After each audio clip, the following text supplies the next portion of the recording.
I think it's funny how they keep bringing up my horse fancy.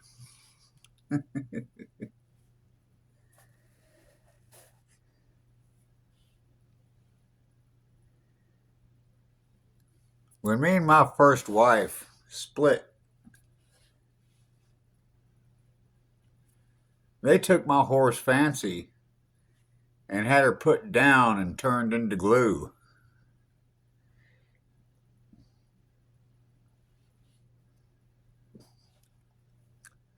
They also sold one of my dogs.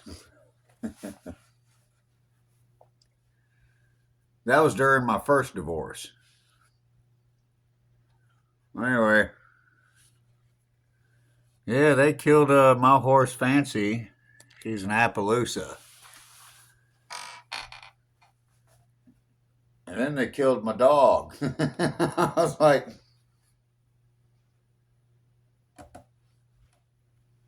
what'd you have to do that for? Like, well, we don't know. I was like, you mean you killed my Appaloosa and then you killed my dog? And they're like, yeah. I said, don't you think that's a little bit spiteful? Don't you think that's a little bit spiteful? Like, well, yeah. I was like, you better go change Bryce's diaper, okay, right now. I had one of my girlfriends with me, and she was like, this is appalling. I'm calling child services. I said, okay, go ahead. Have them shut down. All right. Yeah, you don't kill a man's horse or his dog out of spite. Okay? That's a no-no. You don't do that. I went to the county clerk one time and I was like, hey, I need to talk about this account. And she was like, oh, we hate her. And I was like, yeah, she's a fucking bitch. You know? And they're like, all right, we're going to take care of this. And their little computer and fixed it. And I was like, yeah, she's not abiding by the court order at all. And she killed my horse, she killed my dog, and she's keeping my child from me. Like, oh no, we can't have that. I said, no, no, no. Y'all are gonna have to go arrest her.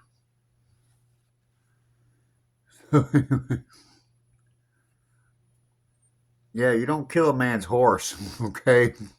That was my child. And you don't take his dog.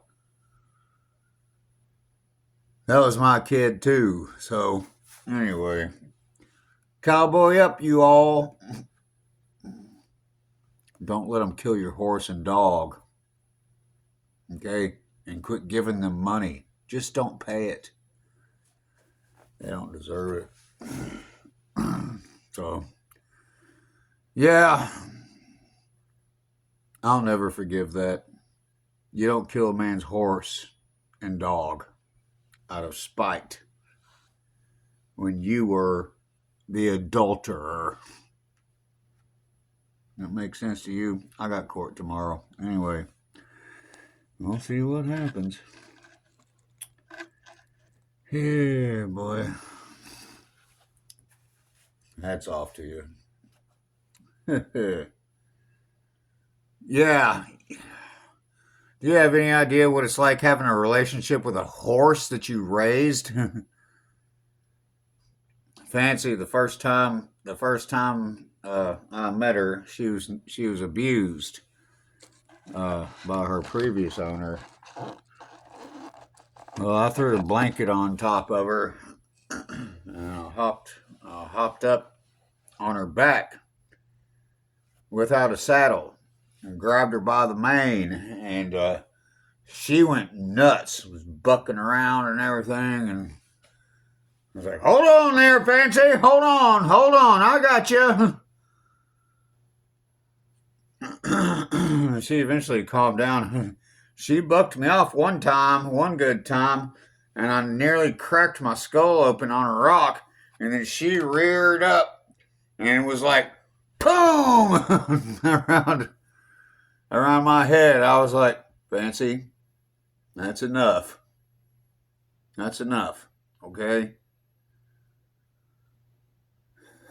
So I got back up, grabbed her by the mane, and barebacked her again with just a blanket, Hopped back up on her, and I led her up into the hills of Tennessee.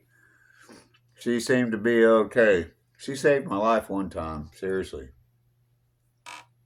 This idiot came screaming around the corner, and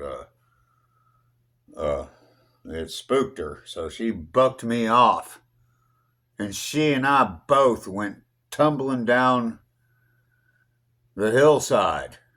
It was steep, and she made sure that I didn't get hurt.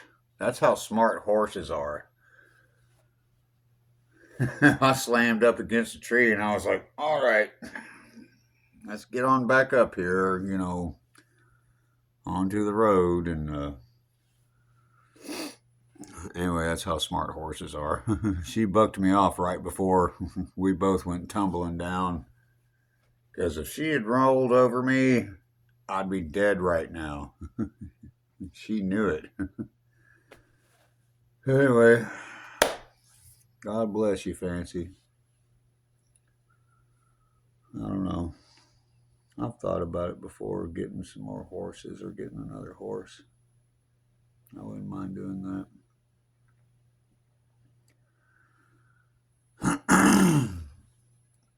You can't find a better ride than a horse, okay? Make sure you keep them fed, watered, and you muck out their stalls and take care of them, And they'll do anything for you to keep you safe and secure. So, anyway, that's what it's like having a horse. They got your back no matter what, okay?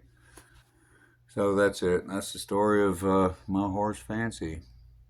She saved my life. Rolling down the hills and hollers of Tennessee because of a speeder. Don't spook a horse. You're going to regret it. Trust me, you will.